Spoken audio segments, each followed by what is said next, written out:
ఏమనే వాళ్ళు జగన్మోహన్ రెడ్డి దేవుడి పేరుతో తినేశారు టీటీడీలో 400-500 రూపాయలకు వస్తుంటే టెండర్ పిలవకుండా అంటారు. సహజంగా అంటారు కదా ఎవరైనా సరే. అట్లా కాదు అని చెప్పి ఎవరితో చెప్పించినా ఎన్ని సొల్లే దేవుడి పేరుతో తినేస్తున్నారు రే అంటారు సహజంగా. ఇవి సెంటిమెంటల్ సెన్సిటివ్ ఇష్యూస్ కాబట్టి జాగ్రత్తగా ఇప్పుడు ఇందులో జగన్మోహన్ రెడ్డికి అయితే రాజకీయంగా చావు దెబ్బ. ఒకటేంటంటే తను ఉద్దేశపూర్వకంగా చేసినా చేయకపోయినా తను క్రిస్టియన్ కావడం ఒక మైనస్.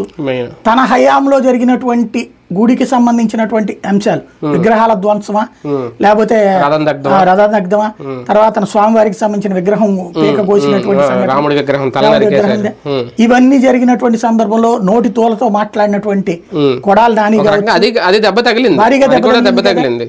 ఇప్పటికీ ఈ విషయంలో ఇవాళ ఎవరు తప్పు చేశారో అది జగన్మోహన్ రెడ్డి తప్పు చేస్తే జగన్మోహన్ రెడ్డికి శాశ్వతంగా దెబ్బతింటాడు, లేకపోతే ఇంకొకరు తప్పు చేస్తే ఇంకొకరు దెబ్బతింటారు. ఖచ్చితంగా ఇందులో జగన్కి అయితే మాత్రం భారీ దెబ్బ. ఎవడు తప్పు చేశాడో అది అధికారా ఆ కాంట్రాక్టరా లేదా మధ్యలో ఎవరు చేశారా ఇవన్నీ తేల్చి శిక్షించడం అనేటటువంటిది బాధ్యత. అవును రైట్. చూద్దాం నిజంగా ఈ అంశం అయితే